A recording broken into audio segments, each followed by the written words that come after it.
تو آپ کے اوپر زبردست حملہ جو ہے بھارت کا اور افغانستان کی طرف سے، دونوں طرف سے، اب آپ شکنجے میں ہیں۔ وہ افغانستان جو ہمارا دوست تھا اور ہم اس کے دوست امدادی تھے، انہوں نے ایک ملک تقسیم کرایا اور بڑی خونی تقسیم ہوئی، لاکھوں انسان مرے، کروڑوں انسان ادھر سے ادھر ہوئے، کس لیے؟ اسلام کے لیے۔ پاکستان کا مطلب کیا لائے گا ہے؟ یہ اور کہیں نہیں ہوا، یہ جاوا سماٹرا میں نہیں ہوا، یہ کہیں اور نہیں ہوا، یہ ایران میں نہیں ہوا، یہ کہیں نہیں ہوا، صرف بھارت کے مسلمانوں نے سپورٹ کیا اور آزادی دلوا دی۔ پاکستان کو دو خطوں پر مشکل تھا، کرو بھائی، اب جو ہم پہ گزری سو گزری، جو ہم پہ گزرے گی سو گزر جائے گی، چھوڑو تو جاؤ کرو۔ لیکن ہم نے کچھ نہیں، اللہ سے وعدوں کی خلاف ورزی کی، غداری کی، بے وفائی کی، اس کی دو سزائیں جو ہم پر آ چکے ہیں۔ ایک عمومی منافقت، اللہ سے وعدہ کر کے پھر جاؤ گے تو نفاق دل میں ڈالے گا اللہ۔ یہ سورہ توبہ کی آیات 75، 76، 77 کا مطالعہ کر لیجیے۔ آج پوری قوم منافق قوم ہے، اللہ ماشاء، ہمارا دستور منافقت کا پرندہ ہے۔ منافق کون ہوتا تھا؟ بظاہر قانونی طور پہ مسلمان، حقیقت میں کافر۔ ہمارے دستور میں قرارداد مقاصد ہے، فلاں دفعہ ہے، فلاں دفعہ ہے، لیکن حقیقت میں ہم کافر ہیں۔ ومن لم يحكم بما انزل الله فاولئك هم الكافرون۔ بنگلہ دیش کا حال بھی یہی ہے۔ بھارت کے مسلمان تو انڈائریکٹلی ہیں، انہوں نے سپورٹ کیا۔ اصل مجرم جو ہے پاکستان اور بنگلہ یہ ہے۔ اس میں جو ہے اس سے علاج کیا ہے؟ اس کا نکلنے کی کوئی صورت ہے یا نہیں ہے؟ ایک ہی علاج ہے، ایک ہی علاج ہے، ایک ہی علاج ہے۔ دنیا کے کسی ایک سائزیبل ملک کے اندر اگر اسلام کا نظام پورا قائم کر کے دنیا کو دکھا دیا جائے اور چیلنج کیا جائے، come and see with your own eyes this is Islam, تب وہ شہادت علی الناس کی ذمہ داری بطور فرض کفایہ ادا ہو جائے گی۔ پوری امت نہ بھی ایسا کر سکے، لیکن امت کا کوئی حصہ، کوئی سائزیبل ملک یہ کر کے دکھا دے تو یہ پوری امت کی طرف سے فرض کفایہ ہو۔ جیسے جنازے کی نماز کچھ لوگ بھی پڑھ لیں تو فرض کفایہ ادا ہو گیا، باقی سب لوگ جو بستی کے ہیں وہ اس سے مستثنا ہو گئے۔ کوئی بھی نہ پڑھے تو سب مجرم، سب گنہگار۔ اس وقت ہم سب گنہگار۔ لیکن یہ کہ یہ 40 کروڑ کے قریب مسلمان جو میں نے آپ کو بتایا پاکستان، بھارت اور بنگلہ دیش کے ہیں، 30 کروڑ مسلمان عالم عرب کے ہیں، 40 یہ باقی اور ہے مختلف متفرق 70 کروڑ، یہ تیسرے دن۔ اگر ہم کسی بھی خطے میں وہ اسلام کا نظام قائم کر کے دکھا دیں تو بحیثیت امت مسلمہ جو ہمارا فرض منصبی تھا، لِتَكُونُوا شُهَدَاءَ عَلَى النَّاسِ، لوگوں پر گواہی دو، یہ ہے اللہ کا دین، آؤ دیکھو، تو اللہ کا یہ عذاب ختم ہوگا۔ صورتحال یہ میں نے ذرا عالمی سطح پر بات کی ہے۔ اب آئیے پاکستان، میں آج بھی اس کا قائل ہوں کہ پاکستان اسی کام کے لیے قائم ہوا تھا۔ علامہ اقبال کا فکر، خاص طور پر 37 میں جو ان کا خطبہ الہٰباد، اس سے پہلے ان کی شاعری، کیا کہنے ہیں اس کی، جو سور پھونکا تھا۔ پھر قائد اعظم نے 1938 سے 47 تک جو راگ الاپا ہے اسلام اسلام اسلام، اس کے نتیجے میں 1946 کے الیکشنز کے اندر مسلم لیگ کو حیثیت حاصل ہوئی۔ یہ مسلمانان ہند کی واحد نمائندہ، اور یہ اللہ کا اصل میں معجزہ ہے۔ میں نے لکھی ہے کتاب استحکام پاکستان، پڑھیے اس کو۔ میں کہتا ہوں پاکستان کا قیام ایک معجزہ ہے۔ معجزہ کیوں ظاہر ہوا؟ کہ ہم نے کہا تھا اے اللہ ہمیں آزادی دے ہندو سے اور انگریز سے، تو ہم تیرے دین بول بالا کریں۔ خلافت راستہ کا نظام دنیا کو ایک دفعہ پھر دکھا۔ میں نے اسی لیے اپنی اس کتاب میں استحکام پاکستان میں قرآن اس پاکستان کے قیام کو معجزہ کہا، اور قائد اعظم کی شخصیت کے لیے میں نے لفظ استعمال کیا، معجز نما شخص۔ لیکن افسوس صد افسوس کہ ہماری پہلی نسل جو ہے وہ اس میں بالکل ناکام ہے، وعدہ خلافی۔ ہم نے بھی واشنگٹن کی طرف اپنا قبلہ سیدھا رکھ دیا، مغربی تہذیب و کلچر کے لیے دروازے، امریکہ کی عالمی پالیسیوں کا ایک اعلی کار۔ یہ کل پاکستان کی تاریخ ہے، یہ کوئی آج کی بات نہیں، یہ صرف مشرف کی بات نہیں، پوری پاکستان کی تاریخ ہے۔ بہرحال یہ جو سزا کا معاملہ تھا، یہ منافقت کی شکل میں تو سزا ہمیں مل گئی، اور ایک بہت بڑا وار 1971 میں پاکستان تو لاکھوں افراد مارے گئے، 93,000 ہمارا قیدی اس ہندو کے قید میں گیا کہ ہم نے کہیں 1000 برس کہیں 800 حکومت کی۔ پاکستان مشرقی پاکستان نہیں رہا بنگلہ۔ لیکن آج سے کوئی 20 سال پہلے جب پاکستان کی عمر 40 برس ہوا چاہتی قمری حساب سے، میرے دل میں امید کا ایک چراغ روشن ہے پاکستان کے مستقبل کے بارے میں، رجائیت، امید، اور وہ خاص اس حوالے سے تھا کہ ایک فرد کی بھی اصل میچورٹی کی عمر قرآن مجید کی ان سے 40 برس ہے۔ اسی طرح بنی اسرائیل کی تاریخ میں 40 برس کا عدد بہت اہم ہے کہ جو نسل نکلی تھی مصر سے، جو غلامی کا داغ اٹھائے ہوئے تھی، اس نے تو حضرت موسیٰ کو کوڑا جواب دے دیا تھا کہ ہم جنگ نہیں کریں گے، فاذهب انت وربك فقاتلا إنا هاهنا قاعدون۔ اللہ نے سزا دی، اب یہ 40 برس تک یہی بھٹکتے پھریں گے صحرائے تیہ کے اندر، یتیہون فی الارض فإنها محرمۃ علیہم 40 سنہ، یتیہون فی الارض، لیکن 40 برس کے بعد ایک نئی نسل جو پیدا صحرا میں پلی بڑھی تھی، آزادی کی فضا میں سانس لے ابھری تھی، اس نے جنگ کی، جوشوا، حضرت یوشع علیہ السلام، یوشع بن نون، اور پھر ان کا دور شروع، کامیابی۔ تو شاید 40 برس تک پاکستان بھی صحرائے تیہ کے اندر بھٹکتا رہا ہے، شاید اللہ کرے، امید تھی۔ اس امید کا مظہر ہے میری کتاب استحقاق پاکستان، کتنوں نے پڑھی ہوگی آپ، میرا خون جگر ہے اس کے اندر۔ امید تھی کہ ہوگا، انقلاب یہاں آئے، اللہ کرے گا، لیکن چند ہی سال میں اس امید کے تاروں پور بکھر کے رہ گئے۔ وائے ناکامی متائے کارواں جاتا رہا، کارواں کے دل سے احساس زیاں جا رہا۔ سن 92 میں یہ جو کتاب آئی تھی استحقاق پاکستان، یہ 85-86 میں آئی، لکھی گئی 85 میں، چھپی 86۔ 92 میں میری کتاب آئی ہے جس کا میں نے پہلے بھی ذکر کیا، تو پڑھیے خدا کے سابقہ اور موجودہ مسلمان امتوں کا ماضی حال مستقبل، اس میں میں نے پاکستان کے لیے لکھا یا سنگیز کیفیت 3 میں سے کوئی ایک انجام اس کا ہوگا۔ ایک تو یہ ہے جس کے کوئی آثار نہیں، کہیں نظر نہیں گئے، کوئی امید کی کہ اس امت مسلمہ پاکستانیہ کو قوم یونس کی طرح توبہ کرنے کی توفیق اور عذاب ٹل جانا، اللہ کی قدرت سے بعید نہیں، لیکن کوئی امید کے آثار نظر، بہرحال ایک ممکنہ بات ہے۔ دوسرا یہ کہ کوئی بڑا جھٹکا لگے 1971 والا، اس کو ہم نے مغربی پاکستان میں محسوس نہیں کیا تھا، یہاں محسوس کر کے لوگ جا کر، یہ بھی بڑی کامیابی ہے۔ اگر عثمانیوں پر کوہ غم ٹوٹا تو کیا غم ہے، خون 100,000 انجم سے ہوتی ہے سہر پیدا۔ اور تیسرا میں نے لکھا ہے، آج بھی پڑھ لیجئے، سن 92 کی چھپی کتاب، تیسرا امکان یہ ہے کہ بھارت پاکستان کو فتح کرے، کروڑوں مسلمانوں کو قتل کرے، اپنی 1000 سالہ غلامی کا پورا انتقام، اپنے انتقام کی پیاس کو بجھانے کے بعد، لیکن اس کے بعد پھر انشاءاللہ وہ ایمان لائے اور فتنہ تاتار کی تاریخ دوبارہ دہرائی جائے گی۔ کروڑوں مسلمان ان کے ہاتھوں قتل ہوا، کروڑوں، پھر اسلام نے انہیں فتح کر لیا، وہ مسلمان ہو گئے، اور پھر عظیم ترین مملکتیں پوری دنیا کے اندر ان ترکوں نے قائم کی، ترکان تیموری ہندوستان، ترکان صفوی ایران، اور ترکان عثمانی کی تو کیا بات ہے۔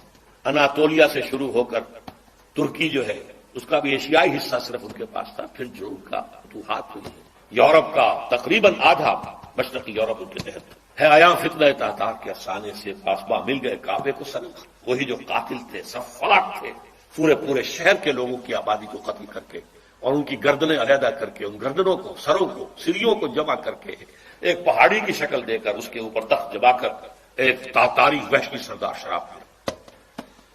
چشمے فلک نے یہ منظر بھی دیکھے ہیں۔ بہرحال یہ 3 جو آپشنز میں نے سن 92 میں کہے تھے، آج بھی، اور بدقسمتی ثم بدقسمتی، آج حالات اس سے بھی زیادہ دور۔ آج سے 2 یا 2.5 سال پہلے میں نے تقریریں کی تھی، 2 آپ نے وہ بھی نہیں پڑھی۔ ایک تو عالمی سطح پر موجودہ عالمی حالات میں اسلام کا مستقبل، اور ایک پاکستان کے وجود کو لاحق خطرات و خدشات۔ حالانکہ اس کے لیے جو تقریر کا میں نے اشتہار دیا تھا اس میں عنوان کچھ اور تھا، کیا پاکستان کے خاتمے کی الٹی گن شروع ہو چکی۔ اس وقت مجھ پر خاصی مایوسی کا غلبہ، پاکستان کے مستقبل 3 سال پہلے کی بات جو کہ تو قائم ہے، اس میں کوئی فرق نہیں۔ مانن پاکستان ختم ہو چکا ہے، ایک انڈیپینڈنٹ ساورن اسٹیٹ کی حیثیت نہیں رہی ہے۔ آپ اب اس وقت جو ہے امریکہ کے لیے پالک ہیں، اللہ خیر سے۔ شروع سے جو چیز چلی آ رہی تھی وہ آپ اپنے کلائمیٹس کو بش صاحب کیا کر کے گئے ہیں، کشمیر بھول جاؤ، ذکر بھی نہیں، نہ انڈیا میں ذکر کیا نہیں آئی، ابھی تمہیں اور بہت کچھ کرنا ہے۔ بھارت سے معاہدہ ہوا ہے، تم سے نہیں ہو سکتا، بھارت بہت بڑی ہے۔ آج سے کوئی 40 سال قبل میں بڑے بھائی کے ساتھ مشرقی پاکستان تھا اس وقت، 67-68 کی بات، سیر کے لیے گئے تھے۔ میرے ایک ہمنان اسرار الحق صاحب وہاں پہ چیف انجینئر تھے، پاک PW، انہوں نے دعوت دی تھی، آپ میں یہاں ہوں، سیر کرا لوں، ڈھاکہ اور مختلف جگہ، چٹوگرام جسے کہتے ہیں۔ وہاں ایک ملاقات میں اسرار الحق صاحب نے، وہ امریکہ جا چکے، وہیں کیا بات ہو گئی، پہنچی وہی خاک جہاں کا خبر، انہوں نے ایک جملہ کہا جس پر مجھے بہت پیش آیا تھا۔ جملہ سنیے، India is a very great country and Pakistan is only a nuisance too. انگریزی دان لوگوں نے تو سمجھ لیا ہوگا، بھارت ایک بہت بڑا ملک ہے اور پاکستان اس کے لیے تھوڑی سی سرگرانی کا باعث ہے، بس۔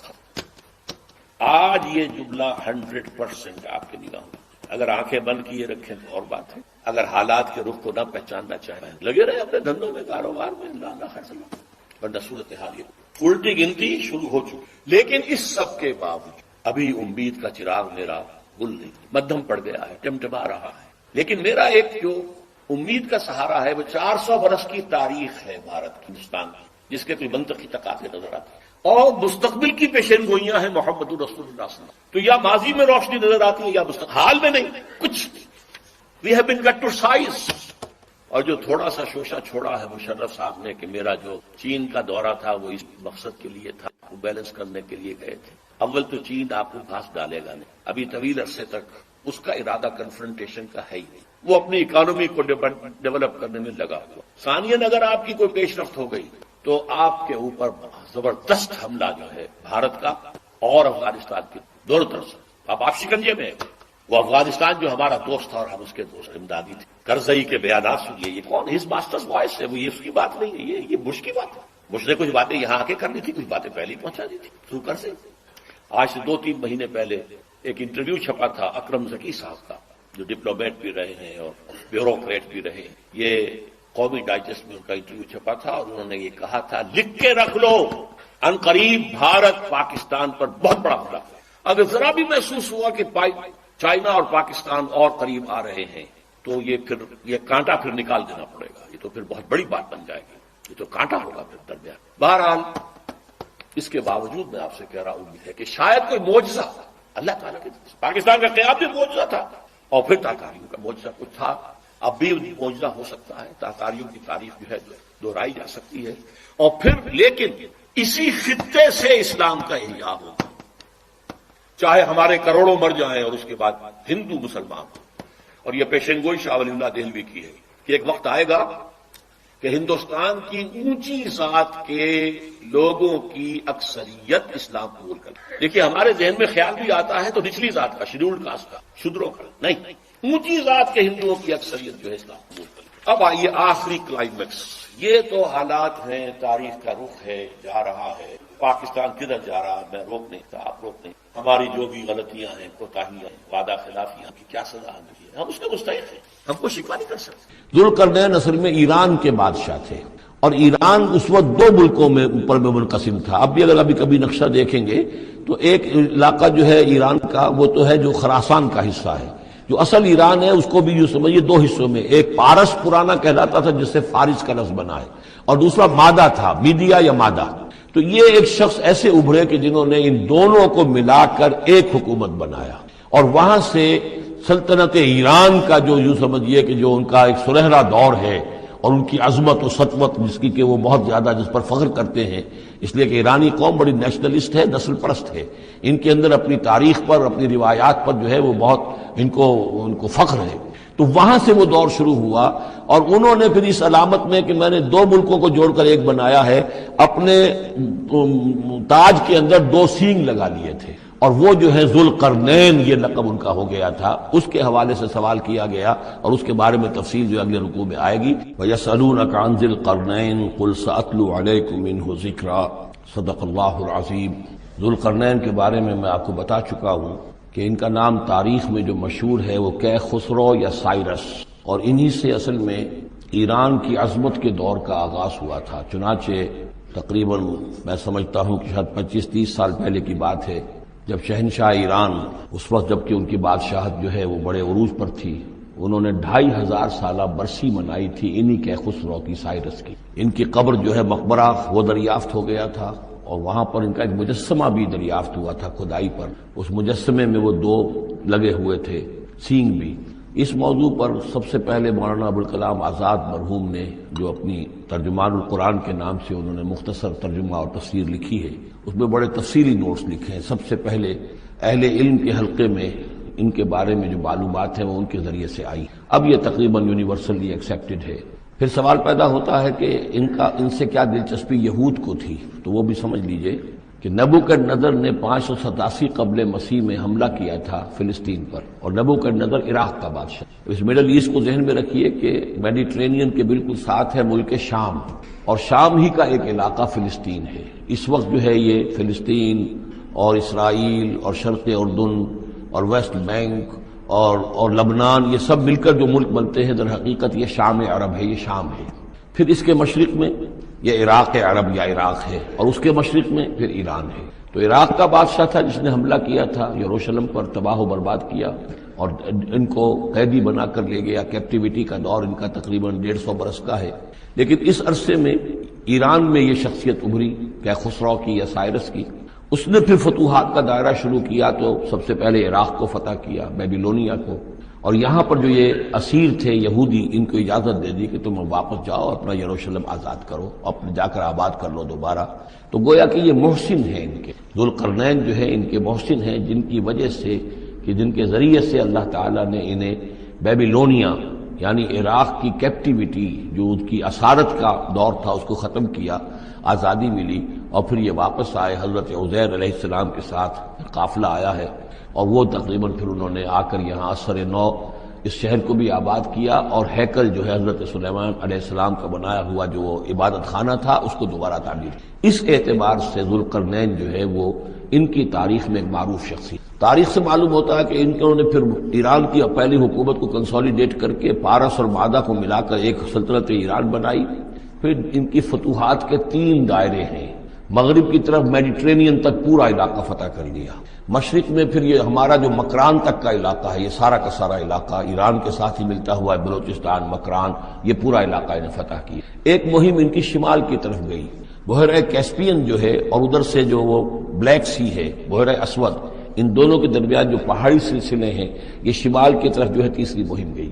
جیسے کہ حضرت عمر رضی اللہ تعالیٰ عنہ کے عہد میں بھی 3 لشکر نکلے تھے مسلمانوں کے جزیرہ نما عرب سے، ایک لشکر شام سے ہوتا ہوا پھر مصر کی طرف گیا ہے، ایک لشکر عراق سے ہوتا ہوا ایران کی طرف گیا ہے، اور ایک لشکر سیدھا شمال کی طرف گیا ہے اور کوہ کاف تک جو ہے جس کو کوکیشیا کہتے ہیں وہاں تک کی فتوحات حاصل کی مسلمانوں نے۔ تو تقریباً یہی سمجھیے کہ ایک بلو پرنٹ تھا جو کہ یعنی ہمارے اس دور خلافت راشدہ سے جو سمجھیے کہ لگ بھگ کوئی 2000 سال قبل جو ہے یہ واقعہ پیش آیا ہے، یا بلکہ اس سے کم، کوئی 1500 سال قبل یہ واقعہ پیش آیا ہے، اور یہ ذوالقرنین جو ہے یہ یہاں پر ایک بڑی عظیم سلطنت کے بانی بنے، لیکن نیک آدمی تھے۔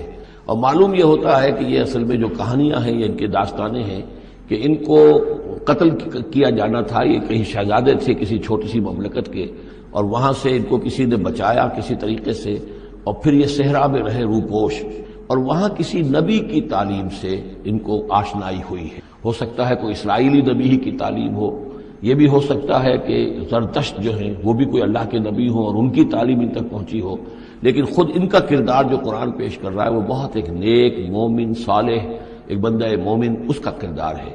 یہ کردار جو ہے کسی بھی درجے میں 1% بھی جو ہے وہ کسی اور دوسرے فاتح پر یا کسی اور حکمران کے اوپر جنہیں بھی ہم جانتے ہیں تاریخی اعتبار سے ان پر منطبق نہیں ہوتی، یہ انہی کی شخصیت ہے۔ بَيَسْأَلُونَكَ عَنِ ذِي الْقَرْنَيْنِ، اور اے نبی آپ سے پوچھ رہے ہیں ذوالقرنین کے بارے میں، قُلْ سَأَتْلُو عَلَيْكُم مِّنْهُ ذِكْرًا، ان سے کہیے میں ان قریب تمہیں اس کے بارے میں کچھ حالات بتاتا ہوں۔ اِنَّا مَكَّنَّا لَهُ فِي الْأَرْضِ، ہم نے اسے زمین میں بڑا تمکن عطا کیا تھا، غلبہ عطا کیا تھا، وَآتَيْنَاهُ مِن كُلِّ شَيْءٍ سَبَبًا، اور ہم نے اسے ہر طرح کا ساز و سامان، وسائل و ذرائع، تمام اسباب جو ہیں فراہم کر دیے تھے۔ فَأَتْبَعَ سَبَبًا، تو انہوں نے پھر ایک مہم تیار کی، یعنی ایک فتوحات کا دائرہ مغرب کی طرف، حَتَّىٰ إِذَا بَلَغَ مَغْرِبَ الشَّمْسِ، یہاں تک کہ جب وہ سورج کے غروب ہونے کی جگہ تک پہنچ گئے۔ اب یہ پرانے زمانے میں ظاہر بات ہے کہ پورا اس سے زیادہ نقشہ تو لوگوں کو معلوم بھی نہیں تھا، جب میڈیٹرینین کے ساحل پر پہنچ گئے تو معلوم آگے تو سمندر ہے، اور سمندر میں پھر آدمی کو محسوس ہوتا ہے سورج ڈوبتا ہوا۔ اگر آپ ساحل سمندر پر کھڑے ہو کر دیکھیں تو معلوم ہوتا ہے سمندر میں سورج ڈوب رہا ہے، تو یہ گویا کہ مغرب الشمس بن گیا ان کے لیے، وہ یہ سورج کے ڈوبنے کی جگہ۔ حتیٰ اذا بلغ مغرب الشمس، جب وہ پہنچ گئے سورج کے غروب ہونے کی جگہ، وجدها تغرب في عين حمئة، تو انہوں نے دیکھا اسے ڈوبتے ہوئے، وہ ڈوب رہا ہے ایک بڑے گدلے سے سمندر کے اندر۔ وہ جو وہاں کا سمندر ہے بڑا گدلا سا ہے، یہ ایجین سی وغیرہ جو کہلاتے ہیں یہ بہت گدلے سے پانی کے ہیں۔ وَوَجَدَ عِندَهَا قَوْمًا، اور وہاں انہوں نے ایک قوم کو پایا مراد یہ کہ اس قوم پر انہیں فتح ہوئی، جنگ ہوئی، انہوں نے ان کو شکست دی، اور وہ قوم گویا کہ اب ان کے رحم و کرم پر ان کی گویا کہ وہ محکوم ہو گئی۔ قُلْنَا يَا ذُو الْقَرْنَيْنِ، ہم نے کہا ذوالقرنین سے، اب یا تو یہ کہ یہ شاید نبی ہوں واللہ عالم، تو اللہ تعالیٰ کا اس طریقے سے براہ راست ان کو وحی کرنا، لیکن غیر نبی کو بھی اللہ تعالیٰ الہام کے ذریعے سے، جیسا کہ ہم نے دیکھا کہ وہ تو شہد کی مکھی کو بھی لفظ وحی آیا ہے، تو یہاں آیا ہم نے کہا اے قرنین، اور یہ بھی ہو سکتا ہے یہ صورتحال کی تعبیر ہو کہ گویا کہ وہ حالات زبان حال سے یہ کہہ رہے تھے۔ قُلْنَا يَا ذُو الْقَرْنَيْنِ إِمَّا أَن تُعَذِّبَ وَإِمَّا أَن تَتَّخِذَ فِيهِمْ حُسْنًا، کہ یا اے ذوالقرنین تمہیں اب پورا اختیار ہے، چاہو تو یہ جو مفتوح قوم ہے تمہاری اسے تم سزا دو، عذاب دو، ستاؤ انہیں، یا یہ کہ تم ان کے اندر اچھی روش اختیار کرو، ان کے ساتھ حسن سلوک کرو۔ قال، انہوں نے کہا اما من ظلم، جو کوئی ظالم ہے، بے انصاف ہے، ہو سکتا ہے اس سے مراد کفر اور شرک بھی ہو. فسوف نعذبہ ثم یرد الی ربہ فیعذبہ عذابا نکرا، تو اسے تو ہم عذاب دیں گے، سزا دیں گے، اور پھر وہ لوٹایا جائے گا اپنے رب کی طرف، پھر اس کا رب اس کو عذاب دے گا جو اصل عذاب ہے، برا عذاب، سخت عذاب. واما من آمن وعمل صالحا، اور جو لوگ ایمان لائیں گے اور یقین کریں گے حقائق پر، اللہ کو مانیں گے، وعمل صالحا اور نیک عمل کریں گے، فلہ جزاء الحسنی، تو اس کو ہم اچھا بدلہ بھی دیں گے، وسنقول لہ من امرنا یسرا، اور اس سے ہم اپنے معاملے میں بھی نرم بات کریں گے.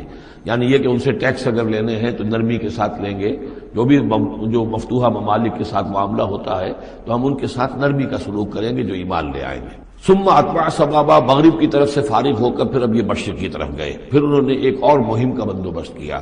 حتی اذا بلغ مطلع الشمس، یہاں تک کہ جب وہ سورج کے طلوع ہونے کی جگہ تک پہنچ گئے.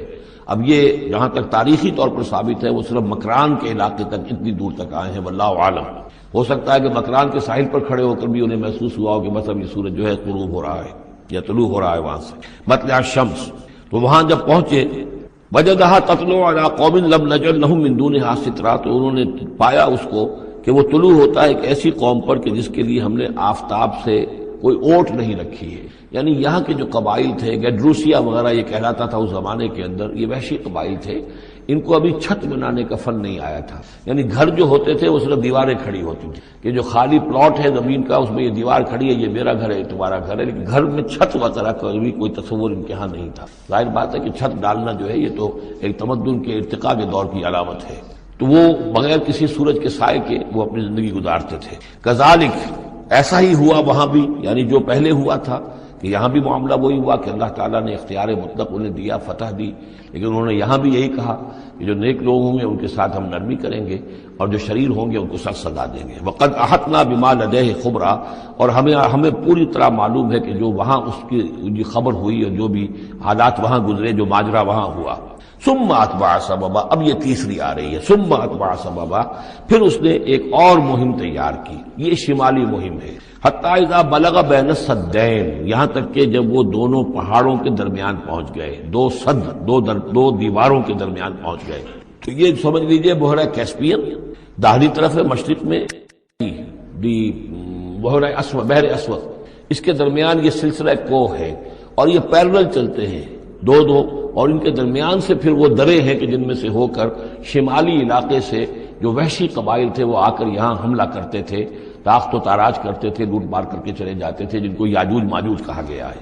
حتی اذا بلغ بین السدین، جبکہ یہ پہنچے ان دونوں دیواروں کے درمیان، وجد من دونہما قوما، تو انہوں نے پایا ان دونوں کے ورے ایسے لوگوں کو، لا یکادون یفقہون قولا، یہ لوگ بھی ایسے تھے غیر متمدن، کوئی بات سمجھتے نہیں تھے، یعنی زبان ایسی ہوگی کہ جو ان کی سمجھ میں نہیں آ رہی تھی، لیکن یہ کہ کسی نہ کسی ذریعے سے انہوں نے اپنا ایک مطلب، اپنی ایک عرضداشت پیش کی. قالوا یا ذا القرنین، انہوں نے کہا کہ اے ذو القرنین، ان یاجوج و ماجوج مفسدون فی الارض، یاجوج اور ماجوج جو قومیں ہیں یہ زمین میں بہت فساد مچانے والی ہیں. فہل نجعل لک خرجا، تو کیا ہم آپ کے لیے ایک سالانہ خراج مقرر کر دیں، الا ان تجعل بیننا و بینہم سدا، اس کے عوض کہ آپ ہمارے اور ان کے درمیان ایک سد تعمیر کر دیں، ایک دیوار حائل کر دیں کہ وہ ہم پر حملہ آور نہ ہو سکے، یعنی درے کو بند کر دیا جائے. یوں سمجھیے جس اصول پر کہ آج کل ڈیم بنتے ہیں. ڈیم کیا ہے کہ ایک پہاڑی سلسلہ یوں آ رہا ہے، ایک پہاڑی سلسلہ یوں آ رہا ہے، دریا درمیان میں سے گزر رہا ہے، آپ نے گزرگاہ پر ایک دیوار کھڑی کر دی تو یہ گویا کہ ایک آرٹیفیشل لیک کریٹ ہو گئی، پانی یہاں جمع ہو رہا ہے. تو اگر پہاڑی سلسلے دو چل رہے ہوں، ان کے درمیان جو راستہ ہے اس کو اگر بند کر دیا جائے، ایک دیوار کھڑی کر دی جائے اور اس دیوار کے مضبوط دیوار ہو، تو ظاہر بات ہے کہ پھر ادھر سے کوئی آ کر حملہ آور نہیں ہو سکتا، ان کے لیے ایک حفاظت کا سامان ہو جاتا ہے. یہاں یہ سمجھ لیجئے کہ یاجوج ماجوج سے کیا مراد ہے. حضرت یافس علیہ السلام، جو تین بیٹے تھے حضرت نوح علیہ السلام کے، سام، حام، یافس. سامی نسل کے بارے میں تو ہم نے بہت کچھ سمجھ لیا کہ حضرت ابراہیم بھی سامی نسل سے تھے، پھر قوم عاد بھی سام ہی کی نسل کی ایک شاخ تھی، قوم سمود بھی اسی کی شاخ تھی.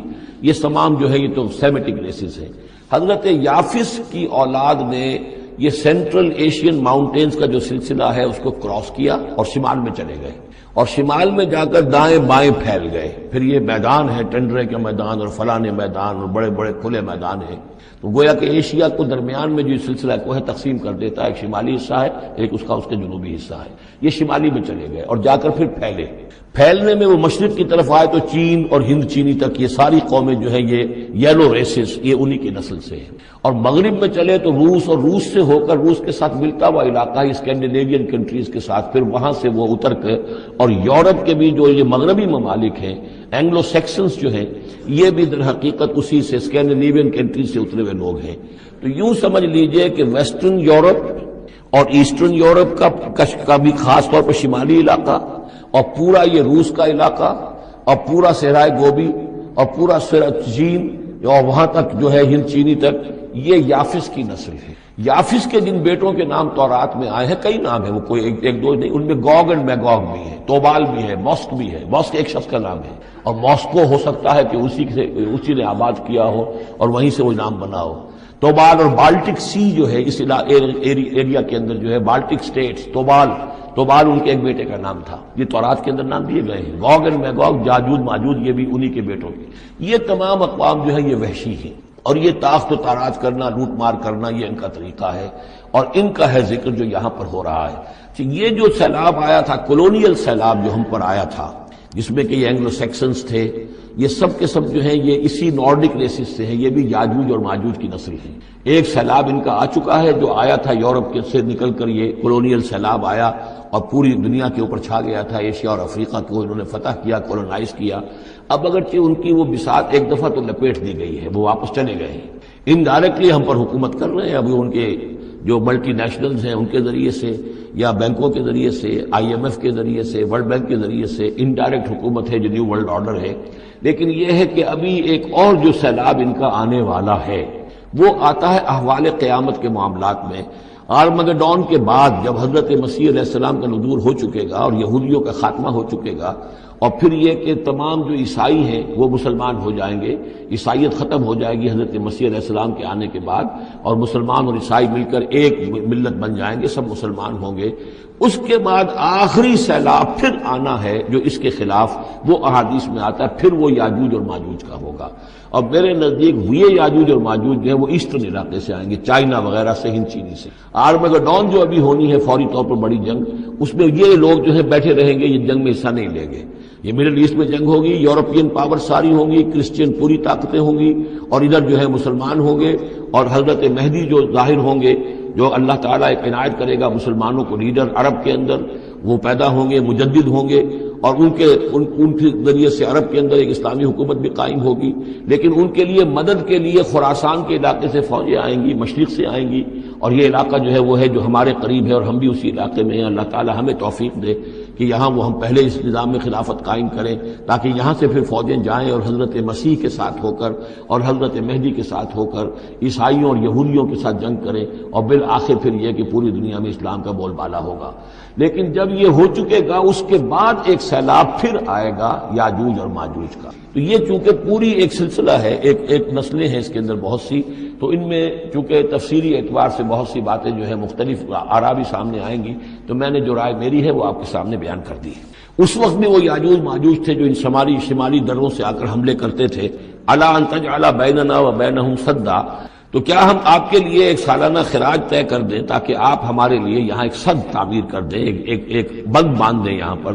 قال ما مکنی فیہ ربی خیر، اب دیکھیے ان کا کردار کا، مجھے جو کچھ میرے رب نے دے رکھا ہے، دولت دے رکھی ہے، مال دے رکھا ہے، وہ بہت بہتر ہے اس سے کہ جو تم مجھے پیش کر رہے ہیں، مجھے خراج کی ضرورت نہیں ہے۔ ہاں تمہاری ایک ضرورت ہے، میں وہ پوری کر دیتا ہوں۔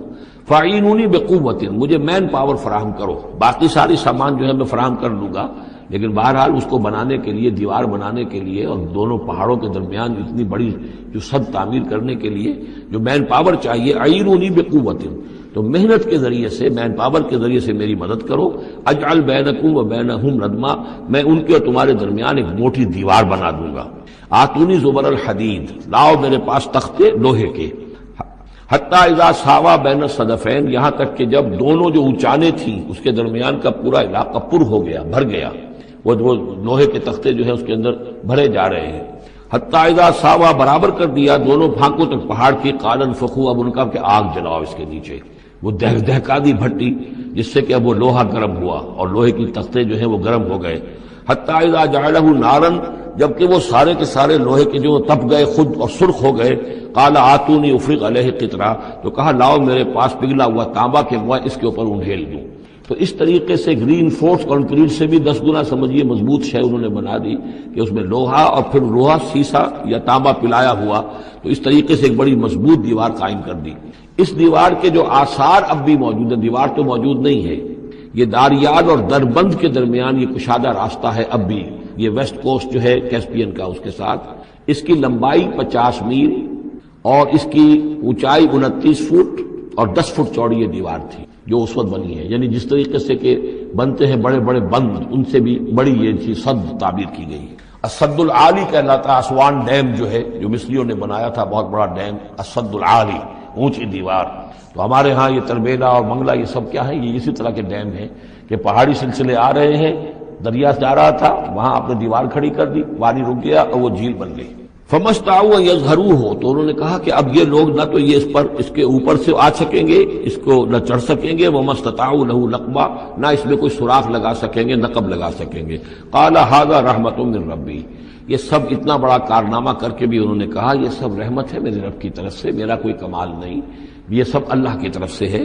فَإِذَا جَاءَ وَعْدُ رَبِّي، اور جب میرے رب کا وعدہ آئے گا، جَعَلَهُ دَكَّاءَ، وہ اس پوری دیوار کو جو ہے ریزہ ریزہ کر دے گا، ختم ہو جائے گی دیوار۔ اب وہ دیوار وہاں موجود نہیں ہے، وہ ختم ہو چکی ہے امتداد زمانہ سے، اب اس کے کوئی آثار باقی نہیں رہے، بس آثار معلوم ہو جاتے ہیں کہ یہاں وہ دیوار ہوتی تھی، جس سے یہ میں نے ڈائمنشنز آپ کو دیے ہیں۔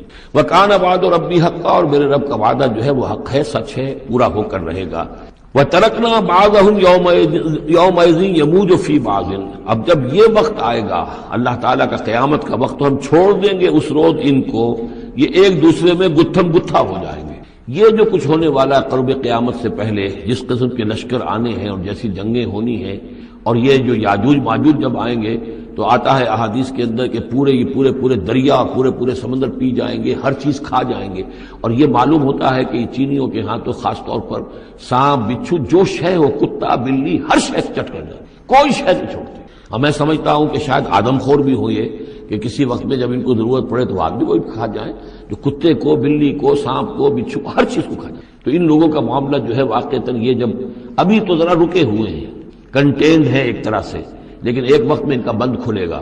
اور چونکہ پھر یہ جو ہے تمام چاروں طرف ان کے پہاڑ ہیں، ہر پہاڑ کی اونچائی پر سے من کل حدب ینسلون، نیچے اترتے ہوئے نظر آئیں گے۔ اور یہ نقشہ بعین ہی اسی طرح اخبارات میں آیا تھا جب 62 میں وار ہوئی ہے نیفا میں، جو ہندوستان کا مشرقی جو علاقہ تھا جہاں کے چین اور بھارت کی جنگ ہوئی ہے، تو اس کے الفاظ جو اخبارات میں آئے تھے، waves after waves of Chinese soldiers were coming down the slopes, لہروں کی طرح، موجوں کی طرح چلے آئے۔ ان کے اتنے آدمی ہیں، ان کا تو کہنا یہ ہے کہ تم سب کے سب ہلاک ہو جاؤ گے، ہمیں تم ہلاک نہیں کر سکتے، ہم تو چیونٹیوں کی طرح جو ہے بلوں کے اندر گھس جائیں گے، ایٹمک وارفیئر کے بعد تمہارا تہس نہس ہو جائے گا، ہمارا کچھ نہیں بگڑے گا، ہم پھر نکلیں گے اور پوری دنیا کو فتح کریں گے۔ وہ یہ کہتے ہیں وَإِن تُبْدُوا مَا فِي أَنفُسِكُمْ أَوْ تُخْفُوهُ، اور جو کچھ تمہارے دلوں میں ہے خواہ تم اسے ظاہر کرو خواہ چھپاؤ، يُحَاسِبْكُم بِهِ اللَّهُ، اللہ تم سے محاسبہ کر تمہاری نیتیں اس کے علم میں۔ فَيَغْفِرُ لِمَن يَشَاءُ وَيُعَذِّبُ مَن يَشَاءُ، پھر وہ بخش دے گا جس کو چاہے اور عذاب دے گا جس کو چاہے گا۔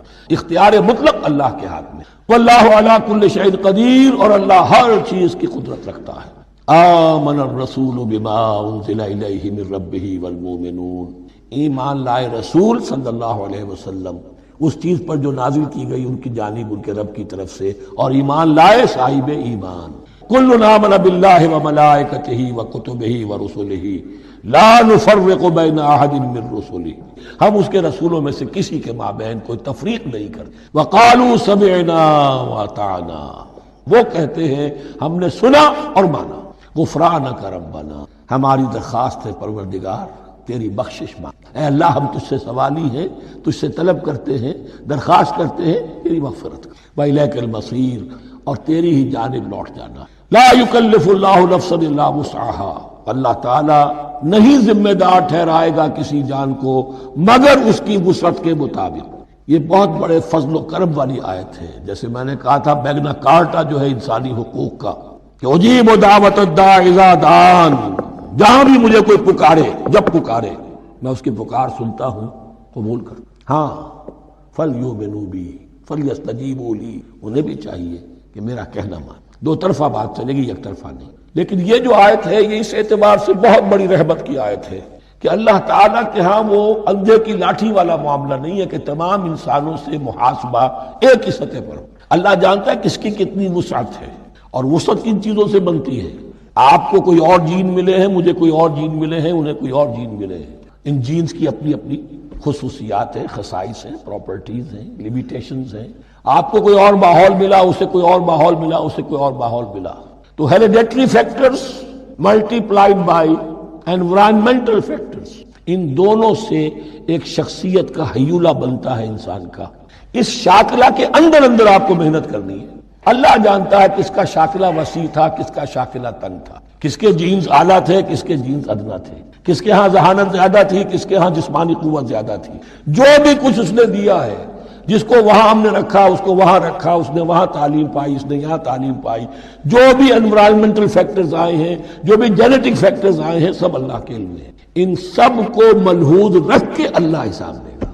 جو شاکلہ ہم نے تمہیں دیا تھا اس میں تم نے کیا کیا. ایک شخص کے اندر فرض کیجئے استعداد ہی ہے 20 درجے کی استعداد ہے، اس نے فرض کیجئے 18 درجے کام کر دیا، کامیاب ہو گئی. کسی میں استعداد 100 درجے کی تھی، اس نے 50 درجے کیا، ناکام ہو گئی. حالانکہ کمیت کے اعتبار سے 50 درجے زیادہ ہے 18 درجے سے، لیکن یہ 18 درجے کا کام وہ کر رہا ہے جس کے اندر استطاعت تھی ہی 20 کی، اور 50 درجے والا وہ جس کو اللہ نے دے رکھی تھی 1000 کی استطاعت، اس کا وہ 50 بیکار ہو گیا. تو اللہ تعالیٰ کا محاسبہ جو ہے انڈیویجول ہے. اس لیے فرمایا گیا کلہم آتی ہے یوم القیامت فردا، ان میں سب لوگ اس دن قیامت کے دن سب آئیں گے اکیلے اکیلے، اور ہر ایک کا حساب ہوگا. لا یکلف اللہ نفسا الا وسعها، اللہ ذمہ دار نہیں ٹھہرائے گا کسی بھی جان کو مگر اس کی وسعت کے مطابق. البتہ اس کا اب ایک ریورس ہے. ہوتا کیا ہے، ہم سمجھتے ہیں دنیا میں تو بھاگ دوڑ کر رہے ہیں اور دین اجی ہمارے اندر تو استطاعت، دین کے کام کی صلاحیت ہی نہیں. یہ دھوکہ ہے، سیلف ڈسپشن ہے. استعداد اور استطاعت کے بغیر اور صلاحیت اور ذہانت کے بغیر دنیا میں بھی آپ کما نہیں سکتے. یہ دھوکہ اپنے آپ کو نہ دیجئے. یہ ہے جو کچھ کر سکتے ہو کیجئے، کھودیے اپنی شخصیت کو، کھود کر جو نکال سکتے ہو نکال دیجئے. ہاں آپ نکال سکیں گے اتنا ہی جتنا آپ کے اندر ودیت، اور اللہ نے کس میں کیا ودیت کیا ہے وہ جانتا.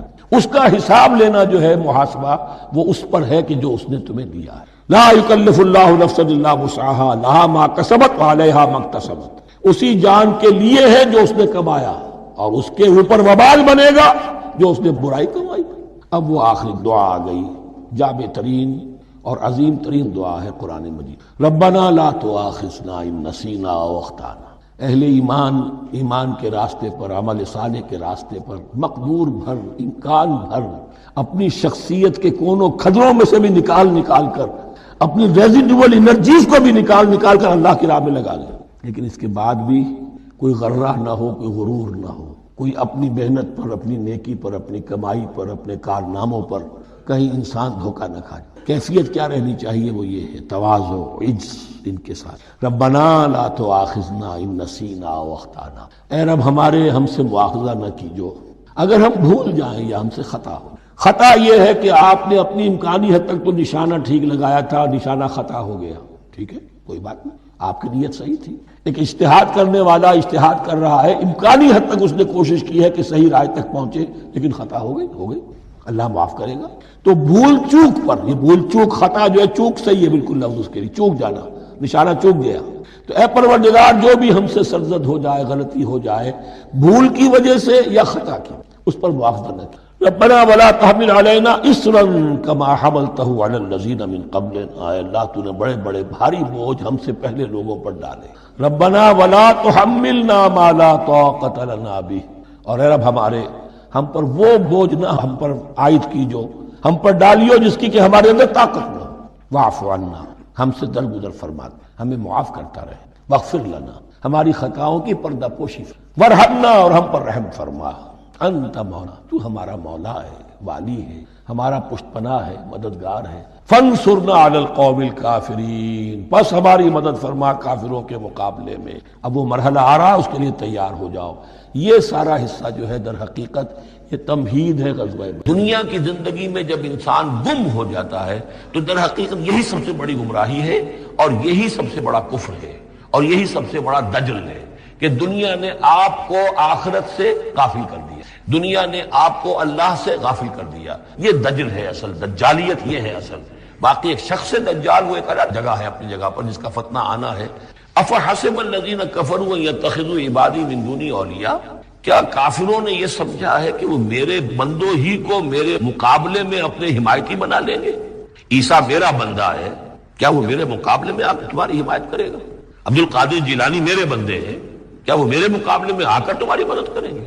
کیا تم نے سمجھا میرے بندوں کو وہ میرے مقابلے میں من دونی اپنا حمایتی بنا لیں گے؟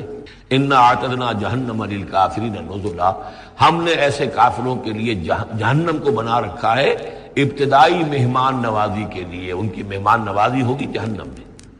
قل هل ننبئکم بالاخسرین اعمالا، کہیے ان سے کیا ہم تمہیں بتائیں اپنے عمل، اپنی محنت، اپنی جد و جہد، بھاگ دوڑ، اپنی سعی جو ہے اس کے اعتبار سے سب سے زیادہ گھاٹے میں کون ہے؟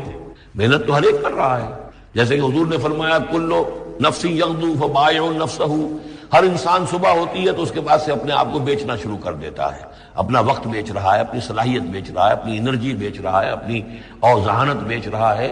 شام تک بیچتا رہتا ہے اپنے آپ کو، کچھ کما کر لاتا ہے، بیچ کر اپنے آپ کو کچھ لے کر آتا ہے. تو یہ انسان جو ہے اس درجے اپنے آپ کو دنیا کے لیے انہوں نے بیچ لیا ہے اور ہم اتن اسی کے لیے گم ہو گئے ہیں. لیکن اس بیچنے میں انہیں نفع کچھ نہیں ہے، نقصان ہی نقصان ہے. سب سے زیادہ خسارے میں کون ہے؟ الذین ضل سعیہم فی الحیات الدنیا، جن کی بھاگ دوڑ سعی و جہد دنیا ہی میں گم ہو کر رہ گئی، آخرت مطلوب ہے ہی نہیں. وہ تو ایک غمیمہ سا لگا ہوا، مسلمان ہے، سنا ہے والدین سے روزہ رکھنا اچھا کام ہے، روزہ فرض ہے، روزہ رکھ لیا ہے. مطلوب کیا ہے آپ کا؟ اصل بات تو یہ ہے طالب دنیا ہو یا طالب آخرت، طے یہ کرو. طالب آخرت کے لیے بھی اللہ تعالیٰ ہے کھانے پینے کا بندوبست کرے گا، یہاں سے دے گا جہاں سے تمہیں گمان تک نہیں ہوگا. لیکن تم پہلے طے کرو تم طالب دنیا ہو یا طالب آخرت ہو. اور سب سے زیادہ گھاٹے میں وہ ہیں قل هل ننبئکم بالاخسرین اعمالا الذین ضل سعیہم فی الحیات الدنیا وهم یحسبون انہم یحسنون صنعا، اور وہ سمجھ رہے ہیں کہ اب تو بڑے کامیاب ہیں. میری ایک فیکٹری تھی، اب میرے 3 مل لگ چکے ہیں، میں نے فلاں یہ تھا، میں نے اب اتنی جائیداد بنا لی ہے، میرے اتنے ایسٹس تھے، اور سال بسال گنتی کر کے اب تو کامیاب ہو رہے ہیں. وہ سمجھتے ہیں کہ ہم کامیاب ہیں، ہماری محنتیں برابر ہو رہی ہیں، ہماری یہ دن رات کی کوشش جو ہے وہ نتیجہ خیز ہو رہی ہے.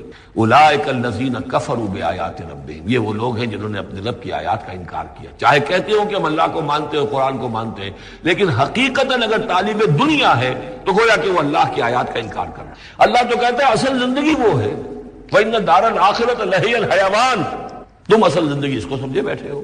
تو تم نے کہا اللہ کی بات کی تصدیق کی، تم نے تو اللہ کی بات کو جھٹلایا ہے. اولئک الذین کفروا بآیات ربہم ولقائہ فحبطت اعمالہم، یہ جو جھوٹی پھوٹی کوئی نیکیاں کرتے ہو اپنے دل کی تسلی کے لیے، جھوٹے تسلی دینے کے لیے، کوئی مسلی کھلا دیے، کوئی غریبوں کا کام ہو گیا، کوئی کسی کے لیے، یہ نیکیاں ہمارے ہاں قطعاً ان کی کوئی حیثیت نہیں. ان کے سارے اعمال اس قسم کی نیکیاں حبط ہو جائیں گی.